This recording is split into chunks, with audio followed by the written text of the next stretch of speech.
할렐루야, 반갑습니다. 벌써 한 해 마지막 달인 12월이 되었습니다. 그리고 오늘은 대림절 두 번째 주일로 우리가 주님 앞에 예배를 드리게 됩니다. 이 땅에 우리를 구원하시기 위하여 오신 아기 예수님, 그리고 다시 오실 주님을 기대하고 사모하는 마음으로 오늘 예배 가운데도 또 뜨겁고 더 열정적인 마음으로 함께 하시는 여러분들 되시기를 기도드립니다. 우리 함께 뜨거운 마음으로 주님을 찬양하겠습니다. 수고하고 무거운 짐진 자들아 다 내게로 오라. 우리 주님 말씀하셨습니다. 우리의 모든 염려 주님 앞에 내려놓고 이 시간 은혜 주실 주님을 함께 찬양하시겠습니다. 우리 함께 고백합시다. 날마다 숨쉬는 순간마다 내 앞에 어려운 일 보내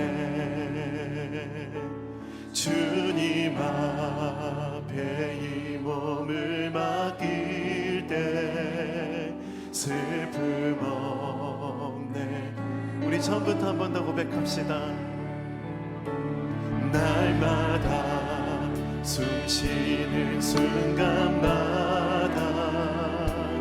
내 앞에 어려운 일 보내 주님 앞에 이 몸을 맡길 때 이 몸을 맡길 때 슬픔 없네 두려움 없네 주님의 그 자비로운 손길 항상 좋은 것 주시도다 사랑스레 아픔과 기쁨을 수고와 날마다 주님 내 곁에 계셔 날마다 주님 내 곁에 계셔 자비로 날 감싸주시네 주님 앞에 이 몸을 맡길 때 이 몸을 맡길 때 힘주시네 위로한 주네 어린 나를 품에 안으시사 항상 평안함 주시도다 아멘 내가 살아 숨을 쉬는 동안 살피신 주님 약속 기억하며 목소리 높여 고백합시다. 인생의 어려운 순간마다 주의 약속 생각해보네 내 맘속에 믿음 잃지 않고 말씀 속에 위로를 얻네 주님의 도우심 바라보며 모든 어려움 이기도다 아멘 흘러가는 순간순간마다 이 시간 우리와 함께 하신 하나님 주님을 바라봅니다. 고백합시다. 주님의 도우심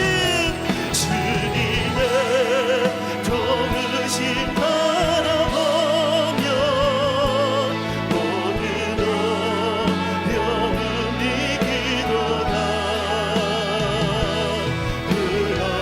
흘러가는 순간순간마다 주님 약속 흘러가는 순간순간마다 흘러가는 순간순간마다 주님 약속 새겨봅니다.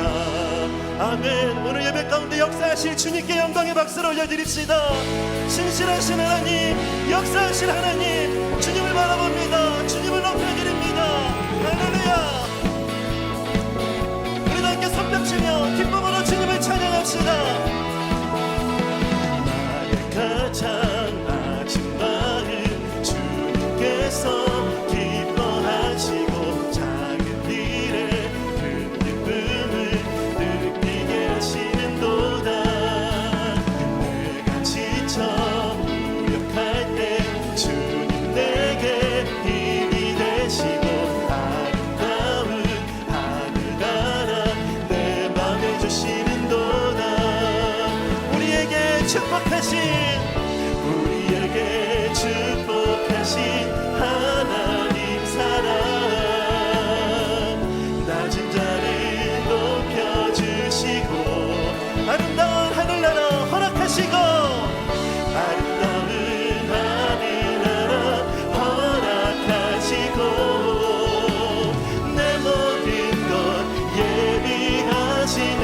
찬양함의 기쁨을 감사함의 평안을 간구함의 하나님 알도록 우리 처음부터 함께 고백합시다.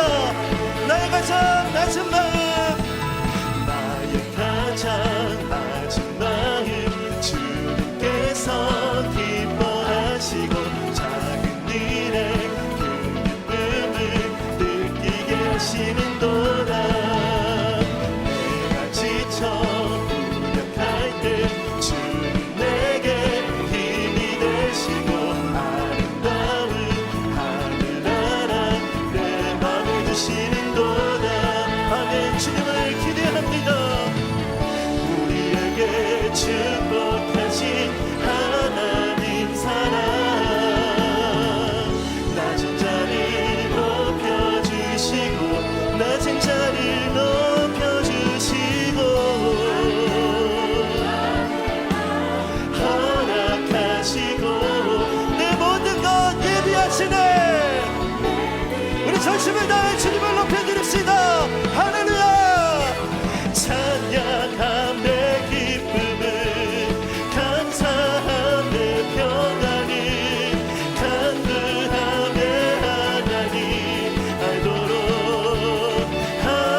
우리 더 큰 소리로 찬양함의 기쁨을 감사함의 평안을 찬양함의 기쁨을 감사함의 평안을 간구함의 하나님 알도록 우리 마지막으로 전심을 다해 찬양함의 기쁨을 찬양함의 기쁨을 감사함의 평안을 간구함의 하나님 알도록 그 주님을 높여드립시다. 찬양하세 찬양하세 찬양하세 함께 소리 높여 우리 더 큰 소리로 주님을 높여드립시다. 찬양하세 찬양하세 찬양하세 소리 높여 찬양 드리세 찬양 받기에 합당하신 주님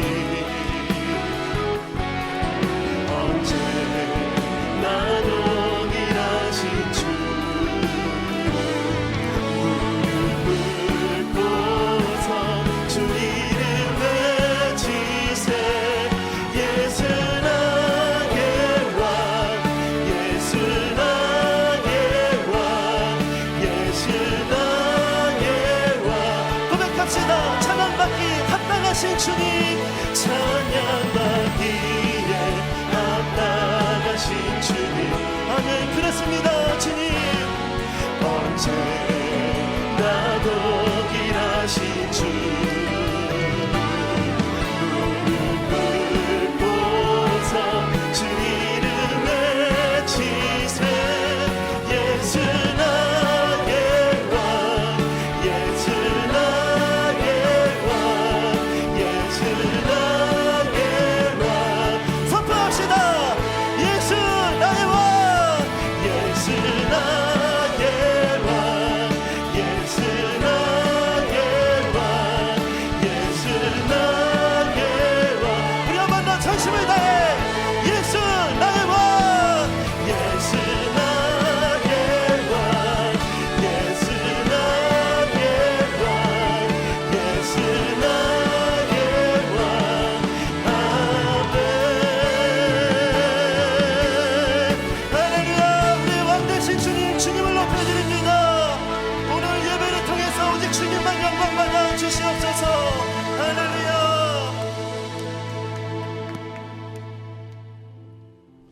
우리 하나님은 신실하신 하나님이십니다. 지나온 시간을 돌아보며 신실하신 주님을 찬양합시다. 오 신실하신 주 내 아버지여 늘 함께 계시니 두려움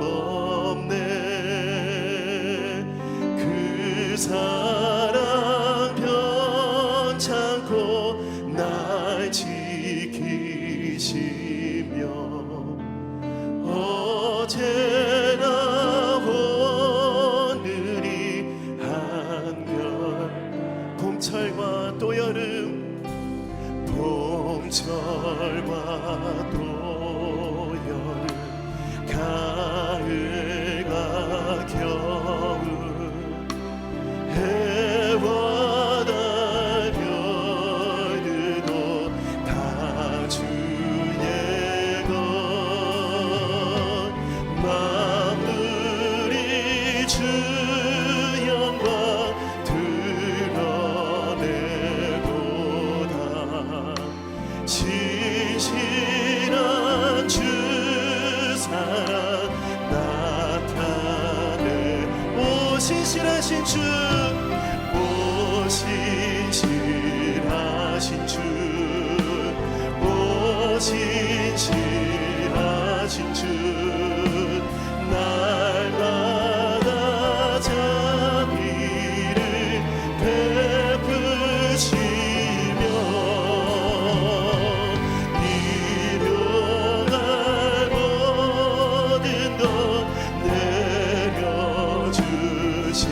내려주시니 오 신실하신 주 우리 다시 한번 나가백합시다. 신실하신 하나님 주님을 높여드립니다. 오 신실하신 주 오 신실하신 주 날마다 자비를 베푸시며 일용할 모든 것 내려주시니 오 신실하신 주 나의 우리 목소리 높여 주님의 은혜를 찬양합시다. 내 죄를 사하여 내 죄를 사하여 아니하시고 주 친히 오셔서 인도하네 오늘의 힘내고 내일의 소망 주나님 만복을 내리시네 오 신실하신 주 오 신실하신 주 날마다 자비를 베푸시며 일용할 모든 것 내려주시니 오 신실하신 주 우리 다시 한 번 더 오 신실하신 주님 오 신실하신 주 오 신실하신 주 날마다 자비를 베푸시며 아멘 일용할 모든 것 내려주시니 오 신실하신 주 나의 구주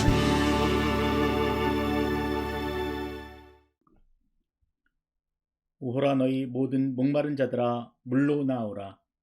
돈 없는 자도 오라. 너희는 와서 사 먹되 돈 없이 값 없이 와서 포도주와 젖을 사라. 너희가 어찌하여 양식이 아닌 것을 위하여 은을 달아주며 배부르게 하지 못할 것을 위하여 수고하느냐. 내게 듣고 들을지어다. 그리하면 너희가 좋은 것을 먹을 것이며 너희 자신들이 기름진 것으로 즐거움을 얻으리라. 아멘. 선한 목자가 되시는 주님, 거친 강야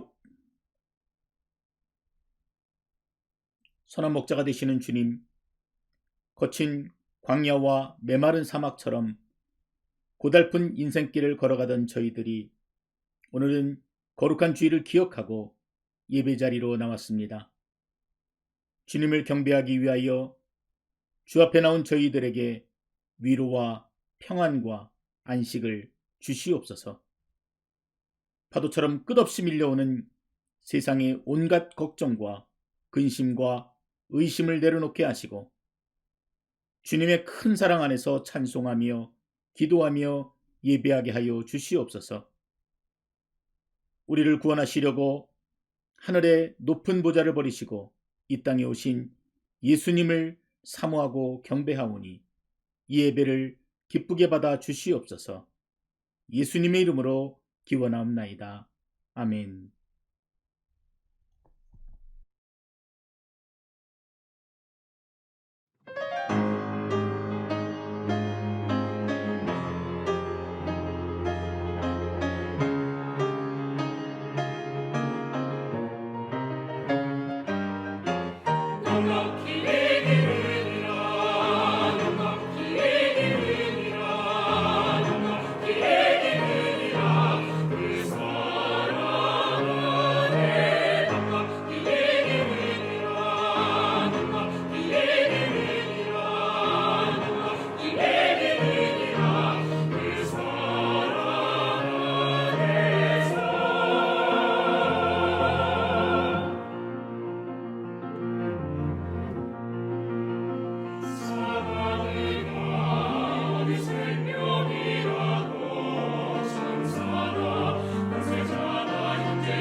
지난 한 주간도 변함없이 내 손 하나의 움직임과 내 발이 어디로 향하든 그 모든 것을 지켜보시며 보호하여 주신 여호와 하나님께 감사와 찬양을 드리옵나이다.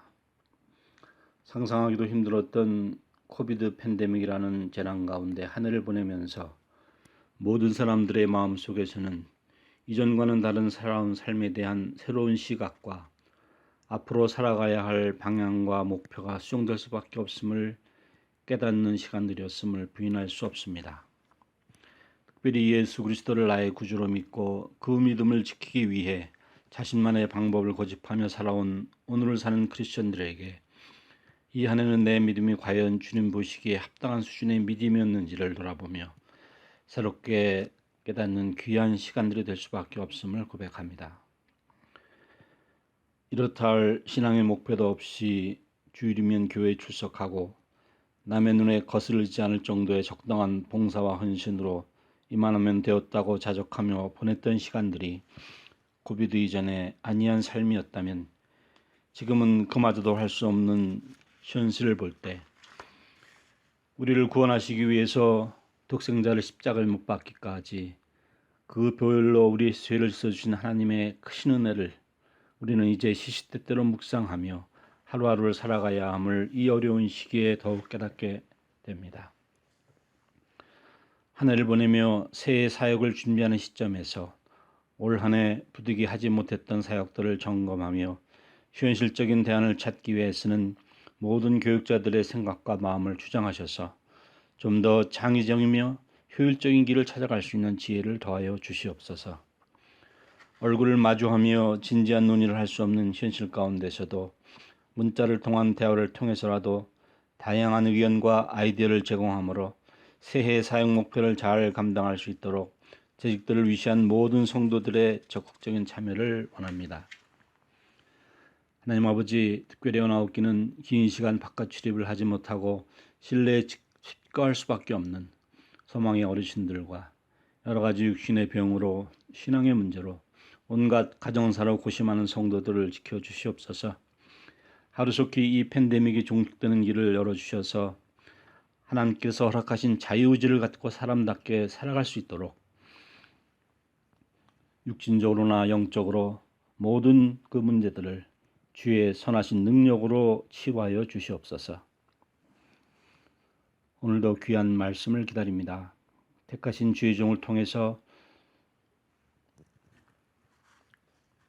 현재 나약해져 주저앉아 있는 신앙으로부터 박차고 일어나므로 새롭게 도약하기 위한 믿음의 용사들이 될 수 있도록 도와주시고 신앙의 결단할 수 있는 용기도 불어넣어 주시옵소서. 이 예배를 통해서 온전히 주님 홀로 영광 받으시기를 원하오며 모든 인류를 구하시기 위하여 이 땅에 오신 아기 예수의 이름으로 기도드리옵나이다. 아멘.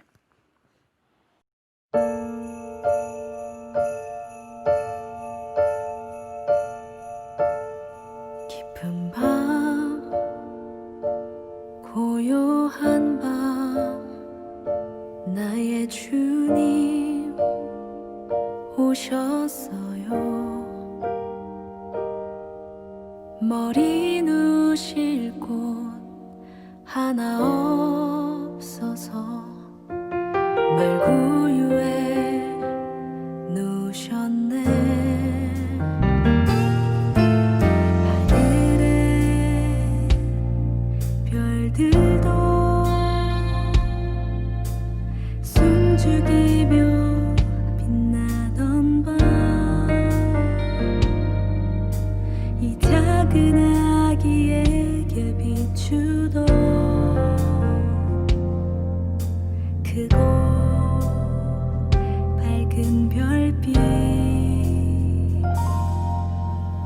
하나님 우리와 함께 계시도다.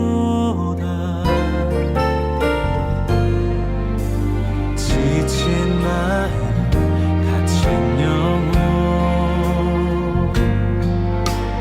깊은 한숨 안으시며 거룩한 이 밤에 주 우리에게 오셨네.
헌금을 위해 다 같이 기도하겠습니다. 참으로 고마우신 아버지 하나님, 2000년 전에 이 땅에 인간의 몸으로 오신 하나님의 아들 예수 그리스도에게 가장 귀한 예물을 구별하여 드렸던 동방박사들처럼 지금 이 시간 우리들의 정성을 모두어 주님 앞에 감사의 예물을 드립니다. 하나님, 기억하여 주셔서 한 해 동안 어려웠던 그 시간, 눈물 흘렸던 고통의 시간들이 있었지만 온 마음을 다해 주님 앞에 경배하는, 그리고 구별하여 드리는 예물을 드리는 그 손길을 주께서 축복하여 주시기를 원합니다. 감사와 기쁨이 넘치는 계절이 되게 하시고 다시 오실 주님을 기대하며 이 땅 가운데 주어진 삶을 복되게 살아나가는 귀한 심령이 되어줄 수 있도록 주께서 인도하여 주시옵소서. 이 시간도 주께서 받으시고 우리들의 삶을 주님 뜻대로 이끌어 주시기를 원하오며 예수님 이름으로 감사하며 기도드렸습니다. 아멘. 오늘 우리에게 주신 하나님 말씀은 마태복음 1장 1절에서 17절 말씀입니다. 신약성경 1페이지 마태복음 1장 1절에서 17절, 마태복음 1장 1절에서 17절 말씀입니다. 우리 함께 읽도록 하겠습니다. 아브라함과 다윗의 자손 예수 그리스도의 계보라. 아브라함이 이삭을 낳고 이삭은 야곱을 낳고 야곱은 유다와 그의 형제들을 낳고 유다는 다말에게서 베레스와 세라를 낳고 베레스는 헤스론을 낳고 헤스론은 람을 낳고 람은 아비나답을 낳고 아비나답은 니손을 낳고 니손은 살몬을 낳고 살몬은 라합에게서 보아스를 낳고 보아스는 룻에게서 오벳을 낳고 오벳은 이새를 낳고 이새는 다윗 왕을 낳으니라. 다윗은 우리아의 아내에게서 솔로몬을 낳고 솔로몬은 르호보암을 낳고 르호보암은 아비야를 낳고 아비야는 아사를 낳고 아사는 여호사밧을 낳고 여호사밧은 요람을 낳고 요람은 우시야를 낳고 우시야는 요담을 낳고 요담은 아하스를 낳고 아하스는 히스기야를 낳고 히스기야는 므낫세를 낳고 므낫세는 아몬을 낳고 아몬은 요시야를 낳고 바벨론으로 사로잡혀 갈 때에 요시야는 여고냐와 그의 형제들을 낳으니라.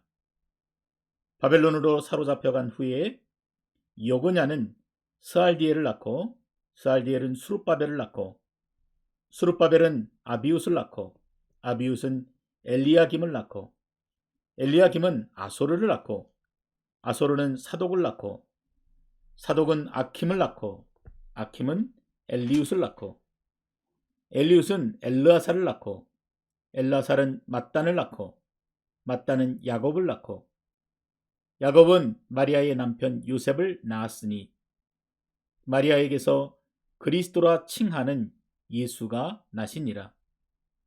그런즉 모든 대수가 아브라함부터 다윗까지 14대요 다윗부터 바벨론까지로 사로잡혀 갈 때까지 14대요 바벨론으로 사로잡혀 간 후부터 그리스도까지 14대더라.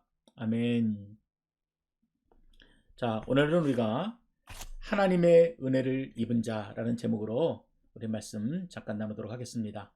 말씀을 나누기 전에 대림절의 의미를 좀 생각해 볼 수 있는 영상을 우리 잠깐 보도록 하겠습니다. 대림절의 유래와 의미에 대해 살펴보겠습니다. 교회력의 시작을 알리는 대림절은 대강절, 강림절이라고도 합니다. 영어로는 어드벤트라고 하는데요. 이 단어는 로마의 황제가 왕위에 오른 뒤 여러 지역을 차례로 방문할 때 His Advent라고 말한 것에서 유래하였습니다. 이 당시 그리스도인들은 진정한 주님이시며 이 세상의 유일한 왕은 로마 왕이 아니라 예수 그리스도라고 생각하여 어드벤트를 예수 그리스도의 오심이라는 의미로 바꿔 사용하였습니다. 이를 통해 알 수 있듯이 대림절은 예수님을 기다리고 준비하는 절기입니다. 여기에는 이중적인 의미가 담겨 있는데 우리를 구원하기 위하여 이 땅에 오신 예수 그리스도, 즉 성탄을 기다리는 동시에 다시 오실 예수님을 기다리는 절기입니다. 대림절은 성탄절 4주 전부터 시작되는데 11월 27일에서 12월 3일 사이에 있는 주일날이 절기의 시작점이 됩니다. 부활절을 맞이하고 준비하는 시간으로 사순절이 있듯이 성탄절을 맞이하고 준비하는 기간으로 대림절이 있는 것입니다. 특별히 대림절은 총 4주간의 주일 동안 대림초를 사용하면서 예수 그리스도를 기다립니다. 총 4개로 이루어진 대림초는 주일마다 하나씩 불을 밝히는데요. 4가지의 초는 각각의 의미를 가지고 있습니다. 진보라색 첫 번째 초는 기다림과 소망을 의미하고, 보라색 두 번째 초는 회개와 평화를 의미합니다. 그리고 분홍색 세 번째 초는 사랑과 나눔을 의미하며, 연보라색 네 번째 초는 만남과 화해의 의미를 담고 있습니다. 대림초의 색은 모두 보라색 계열이지만 성탄절이 가까워지면서 색이 점차 연해지다가 성탄절에는 흰 초의 불을 밝히게 됩니다. 이것은 이사야 1장 18절의 말씀과 같이 예수님을 맞이하는 우리들의 죄가 눈처럼 양털처럼 희어지게 되는 것을 의미합니다. 대림절은 이미와 아직 사이를 살아가고 있는 우리에게 우리를 구원하시기 위해 이미 이 땅에 오셨던 예수 그리스도, 그리고 아직 다시 오시지는 않았지만 반드시 다시 오실 예수 그리스도를 기억하며 준비하는 절기입니다. 기쁘고 즐거운 성탄절을 맞이하기 전 약 4주간의 시간을 예수 그리스도의 생각으로 가득 채워보면 어떨까요?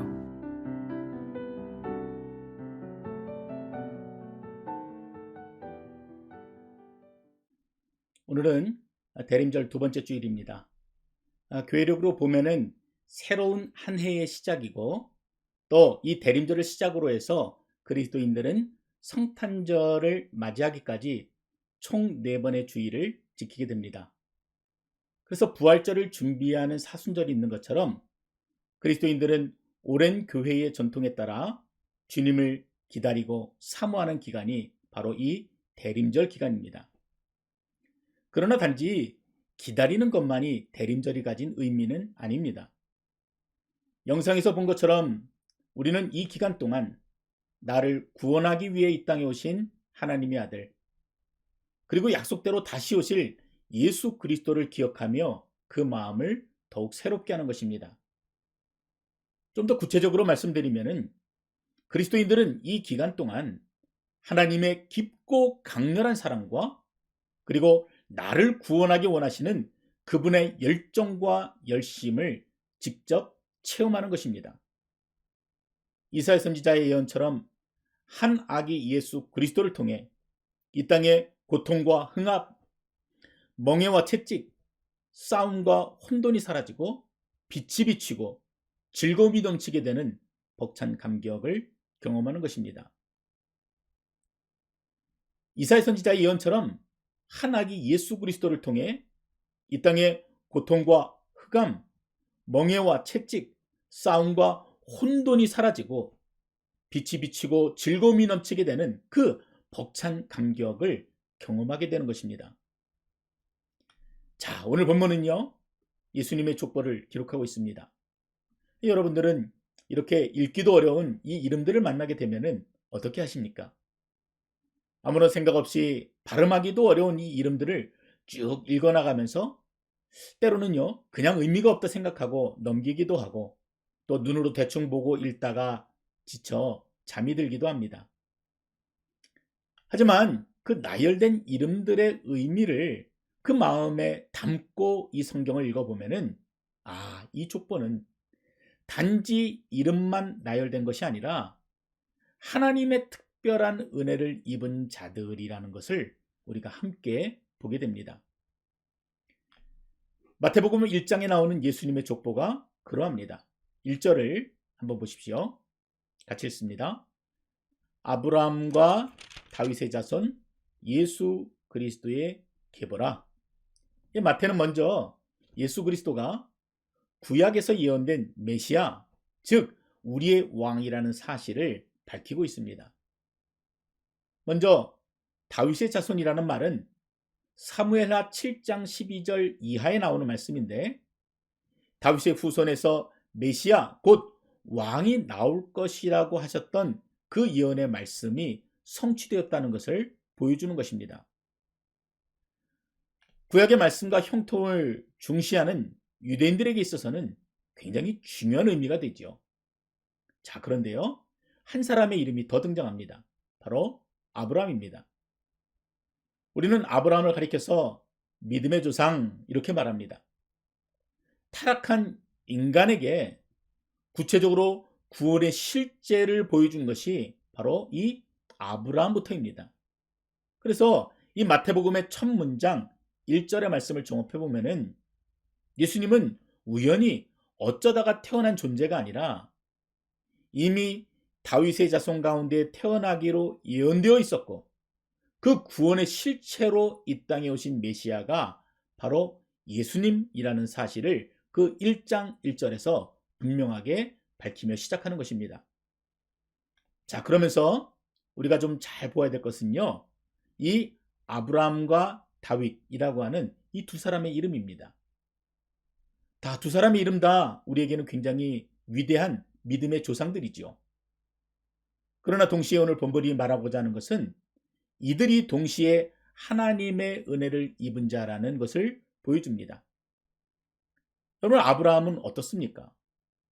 자기가 살기 위해서요, 아내를 2번씩이나 누이라고 속이면서 아내를 외면하려 했던 졸보였습니다. 다윗은 또 어떻습니까?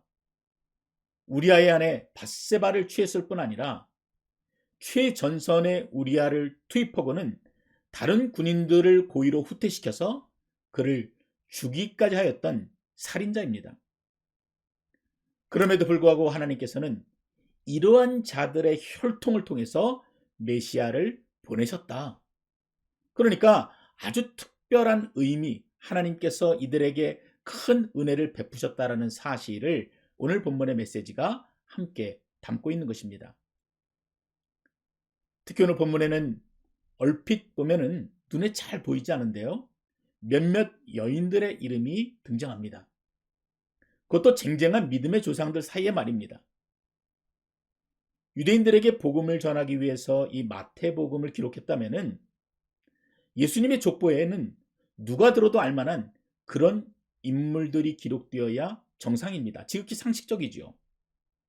그런데 저자 마태는요, 당시의 문화적인 배경에서는요, 전혀 상상도 할 수 없었던 사람 취급도 받지 못했던 여자, 그것도 문제가 아주 많은 여인들의 이름을 족보에 일부러 기록하고 있는 것입니다.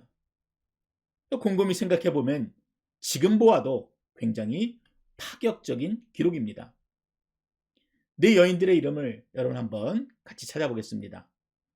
첫 번째 여인은 3절에 나와 있습니다.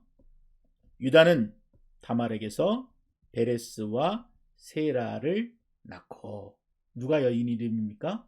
다말이죠. 그리고 두 번째 여인은 5절에 기록되어 있습니다. 살몬은 라합에게서 보아스를 낳고, 보아스는 룻에게서 오벳을 낳고. 그래서 이 기생 라합과 룻이라고 하는 두 여인의 인물이 등장합니다.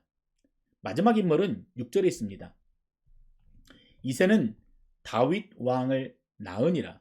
다윗은 우리아의 아내에게서 솔로몬을 낳고. 누구예요? 바로 우리아의 아내 밧세바입니다. 그래서 이 3절부터 6절 사이에 다말, 라합, 룻, 그리고 밧세바라고 하는 총 4명의 여인들의 이름을 기록하고 있는 것입니다. 이 4 여인들이 가지고 있었던 공통점이 있습니다. 그것은 부끄러운 과거를 가진 여인들이라는 것입니다. 먼저 다말을 보겠습니다. 다말은 유다의 며느리입니다. 그녀는 자식이 없는 상태에서 남편이 죽어버리자 자식을 얻기 위해서 몸을 파는 여자로 변장을 하고 시아버지와 잠자리를 같이 한 그런 여인입니다. 그 다음에 나오는 라합은 또 어떻습니까? 가나안의 여인. 이 여리고의 라합은 늘 따라다니는 호칭 자체가 기생입니다. 그래서 우리가 흔히들 기생 라합 이렇게 부르지요. 하지만 실질적인 역할로 본다면 그녀는 여리고 성의 창녀입니다.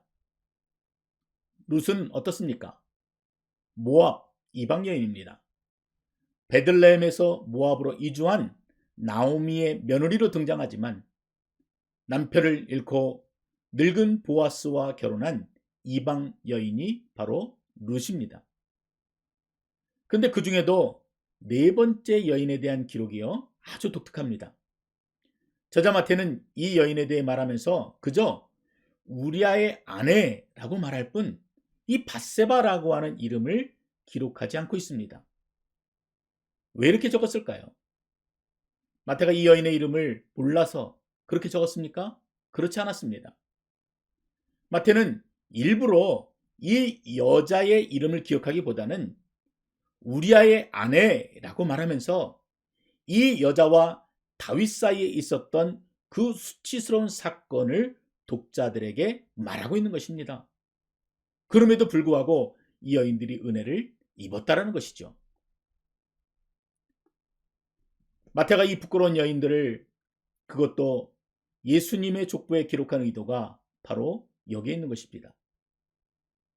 누가 만약이요, 저에게 당신은 어느 가문의 누구입니까? 라고 물어보신다면은 저는 이렇게 대답합니다. 네, 저는 해주최가 좌랑궁파 32대 손입니다. 그리고 동방의 공자 최충의 부친이신 최온이 저의 시조이십니다. 이렇게 좋은 부분만 골라서 말하지 않겠습니까? 그런데 굳이 이 마태는 이방 여인, 그것도 부끄러운 과거를 가진 여인들의 이름을 일부러 기록한 이유에는 바로 이들이 하나님의 은혜를 듬뿍 아주 충만하게 입었던 자라는 사실을 강조하기 위해서입니다. 앞서 말했던 아브라함과 다윗이 그렇게 하나님의 은혜를 입었잖아요. 자격이 없지만 하나님의 특별한 은혜를 입어 그들의 혈통을 통해서 예수 그리스도가 태어났던 것처럼 이 네 여인들도 과거는 분명 허물과 실수가 많았지만, 그래서 이방인으로 창녀로 사람 취급도 받지 못했지만 이제는 그 하나님의 특별한 은혜로 떳떳하게 하나님의 자녀가 되었고, 또한 마태는 그들의 혈통에서 하나님의 아들이신 예수 그리스도가 탄생하셨다는 것을 자랑스럽게 증거하고 있는 것입니다. 그것이 바로 마태가 복음서를 기록한 목적이라고 할 수 있습니다. 그래서 오늘 본문을 통해 제가 깨닫게 된 은혜를 세 가지로 정리해 보았습니다. 첫째는 누구든지 예수를 믿으면 변화될 수 있다는 것입니다. 사실 마태도 그 중에 한 명입니다. 마태의 직업은 세리입니다. 그런데 말이 세금을 걷는 관리이지 이스라엘을 지배했던 로마를 위해서 일하는 배신자였고, 또 로마의 이익을 위해서 온갖 세금을 동족들에게 물리면서 짐을 지웠던 매국노였습니다. 이스라엘 백성들에게 한 푼이라도 더 걷어서 로마에 갖다 주고, 또 그런 과정에서 자신도 부를 누렸던 그런 자입니다. 그래서 모든 사람들이 세리라면은 치를 떨고 그들과는 상종도 하지 않았습니다. 그럼 마태에게 어느 날 놀라운 일이 벌어집니다. 예수님께서 그 마태를 찾아오셨습니다.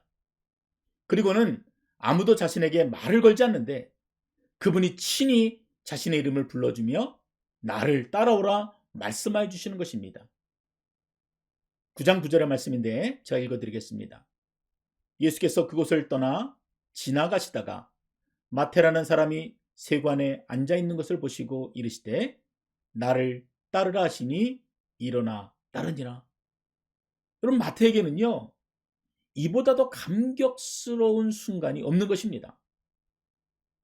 유대인들이 그토록 경멸하며 때로는 창녀 취급했던 자신을 하나님의 아들이신 예수 그리스도께서 나를 따라오라, 나와 함께하자 불러주신 그 부름이 너무나 감격이 되어진 것입니다. 그래서 마태는 그 자리에서 일어나 예수님을 따르게 됩니다. 그리고 예수님을 만나서 그 인생이 송두리째 바뀌어버렸습니다.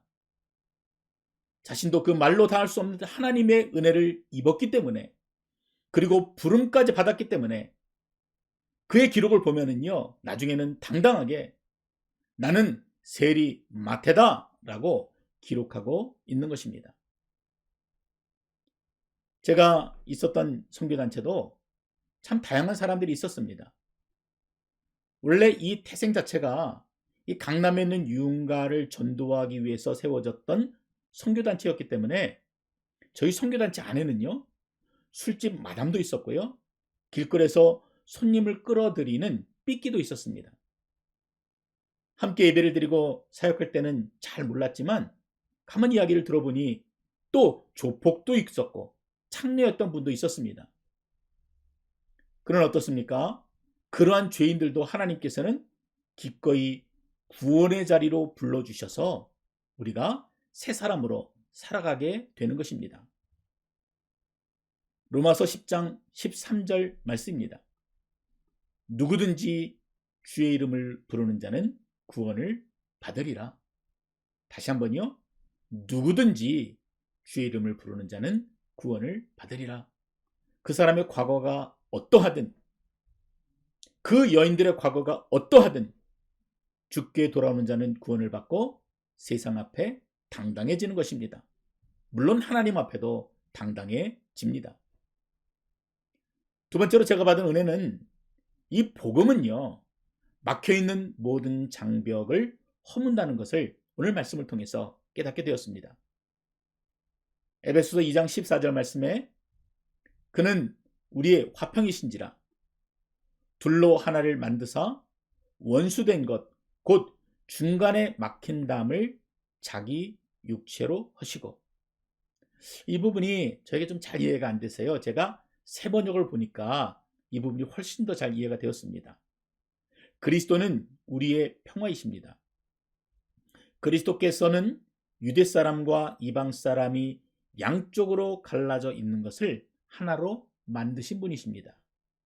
그분은 유대 사람과 이방 사람 사이를 가르는 담을 자기 몸으로 허무셔서 원수된 것을 없애셨습니다.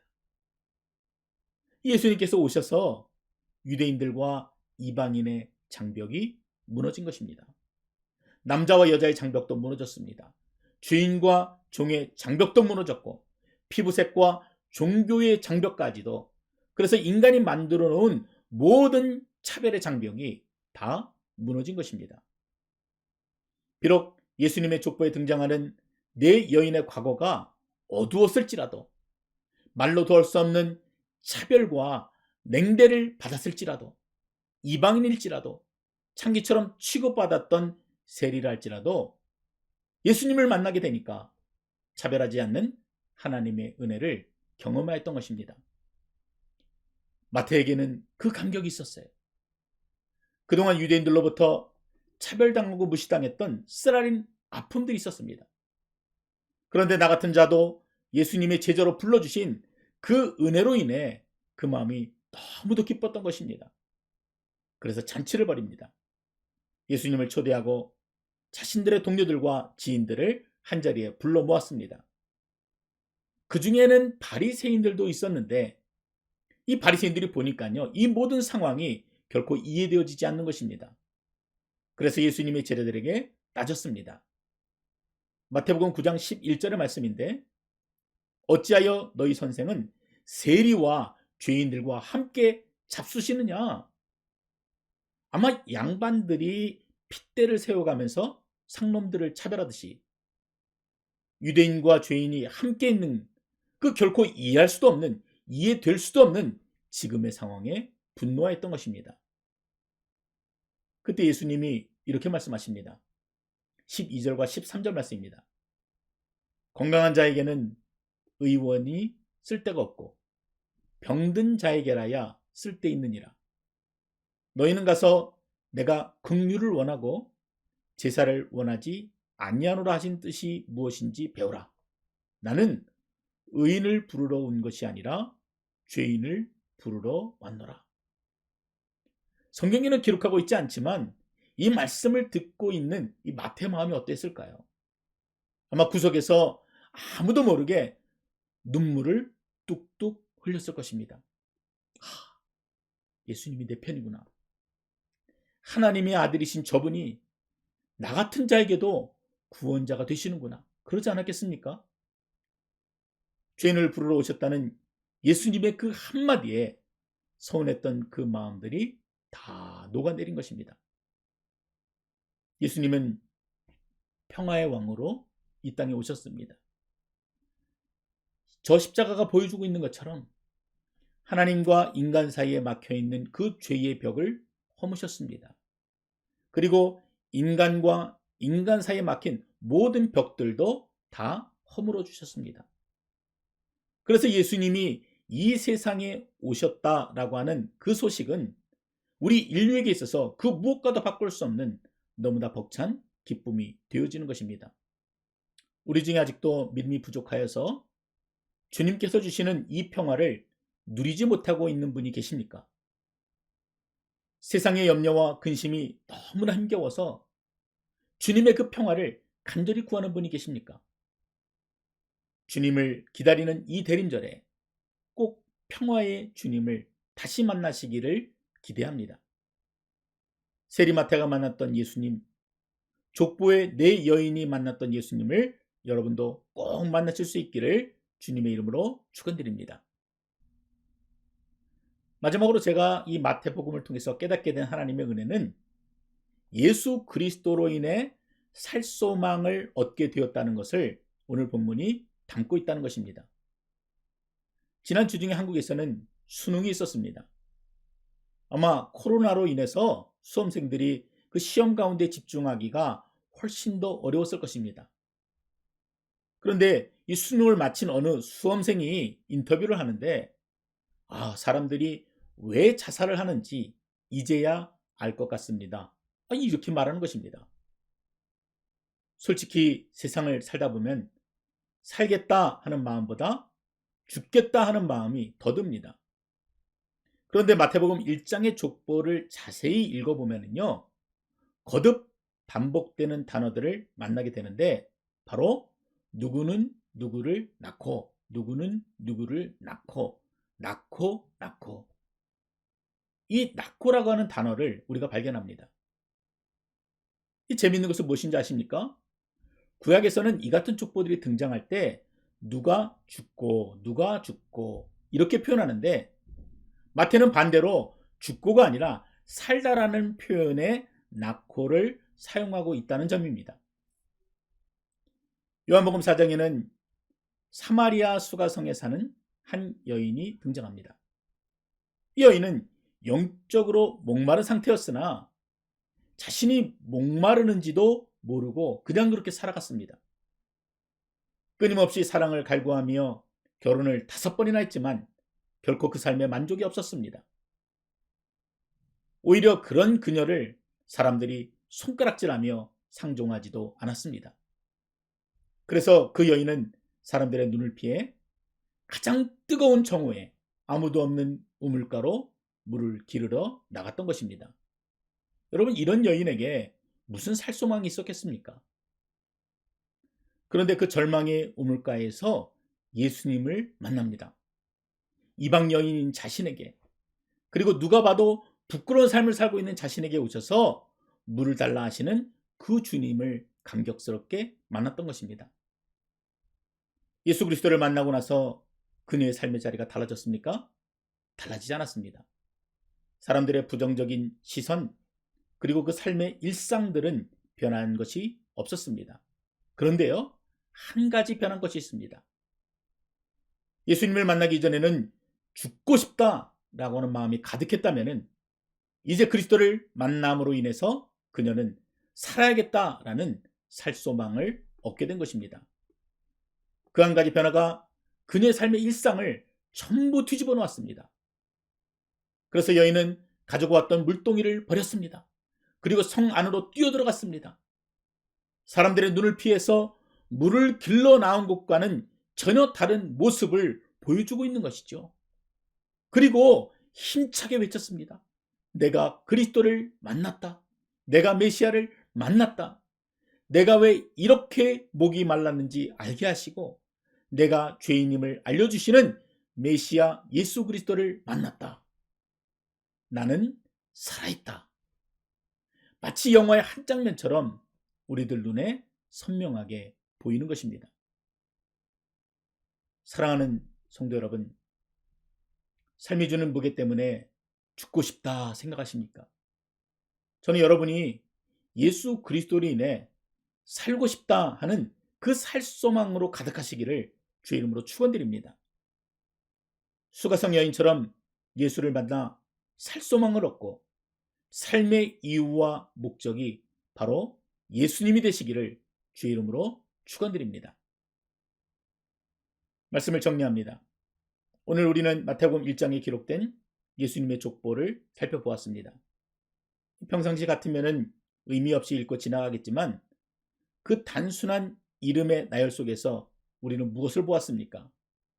하나님의 은혜를 입은 자들, 그들이 지금 말하고 있는 그 생생한 삶의 간증을 우리가 보았습니다.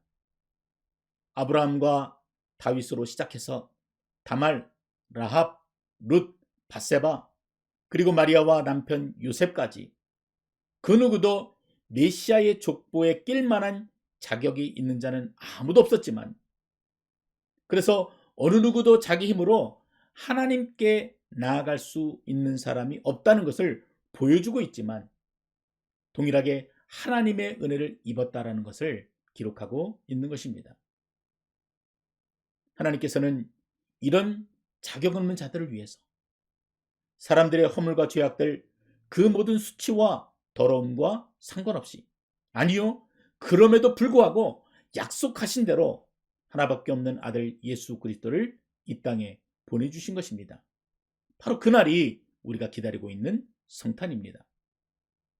그 주님을 다시 기대하며 우리가 함께 대림절을 보내야 하는 것입니다.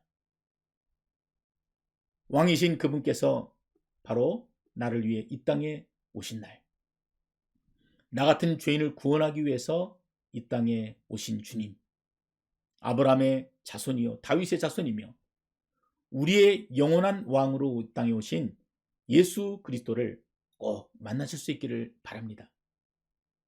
나를 새롭게 변화시켜 주실 것입니다. 막혀있는 모든 장벽들을 다 허물어 주실 것입니다. 뿐만 아니라 그분이 내 삶의 이유가 되시고 나로 하여금 살소망을 얻게 해주실 것입니다.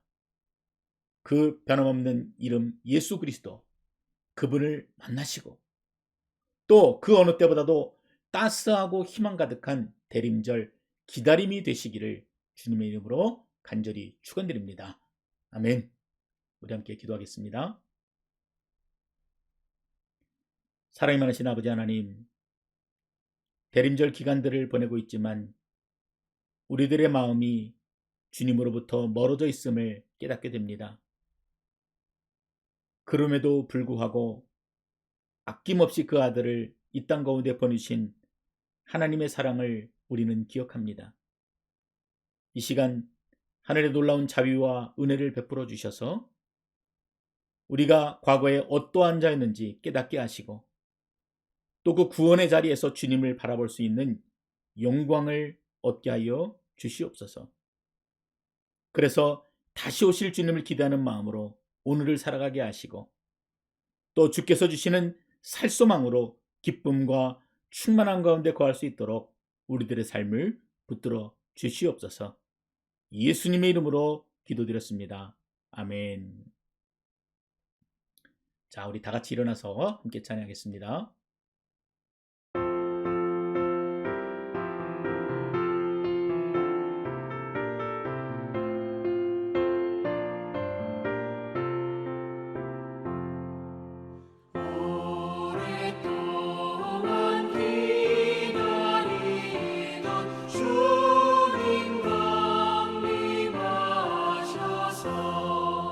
죄의 매인 백성들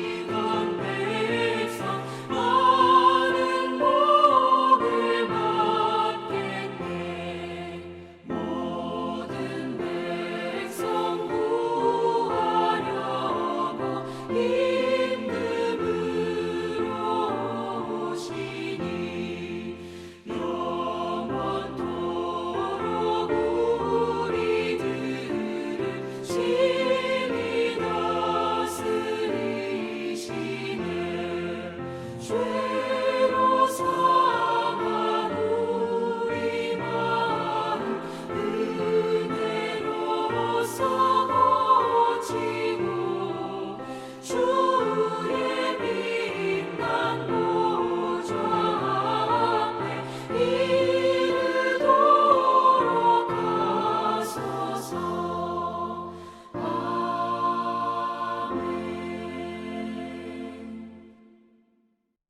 기도하겠습니다. 이제는 2000년 전에 이 땅에 오신 예수 그리스도의 은혜와 그 하나밖에 없는 아들을 우리에게 주신 그 측량할 수 없으신 하나님의 사랑과 성령 하나님의 감화 감동 위로 충만하심이 자격이 없지만 우리를 부르셔서 세상 가운데 나가게 하시고 살게 하시고 또 희망을 노래게 하시는 그 주님의 은혜를 기억하며 나아가는 주의 택한 백성들 머리머리 위에 그 가정과 교회 위에 이제로부터 영원토록 함께 하시기를 간절히 축원하옵나이다. 아멘.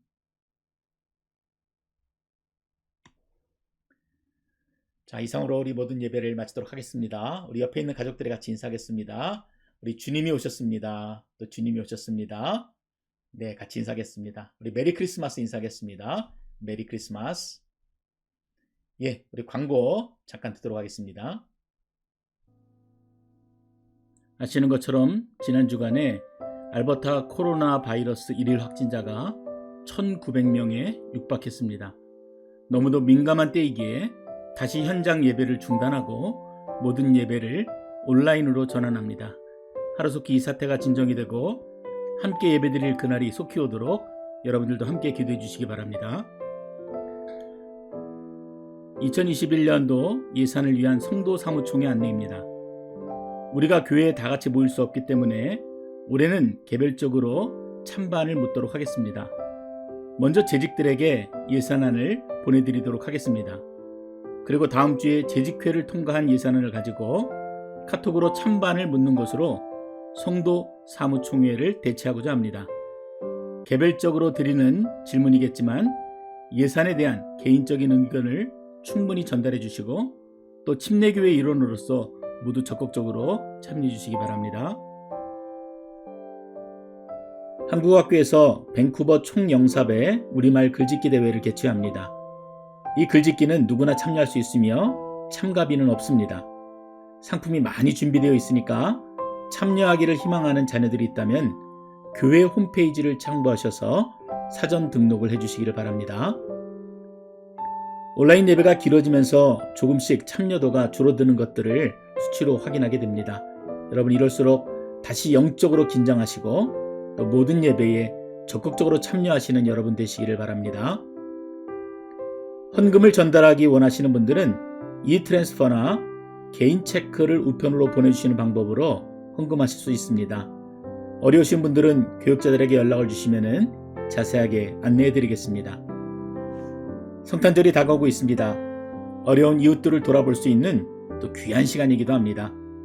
이웃 돕기에 동참하기를 원하시는 분들은 헌금에 부재 또는 영어로 도네이션이라고 별도로 표기해 주시면 주변의 어려운 이웃들에게 전달하도록 하겠습니다. 이상으로 모든 순서를 마치도록 하겠습니다. 12월이 성큼 다가왔습니다. 더 기대하고 소망 가득한 12월 되시기를 간절히 기도드립니다. 한 주일 동안 평안하시기 바랍니다. 감사합니다.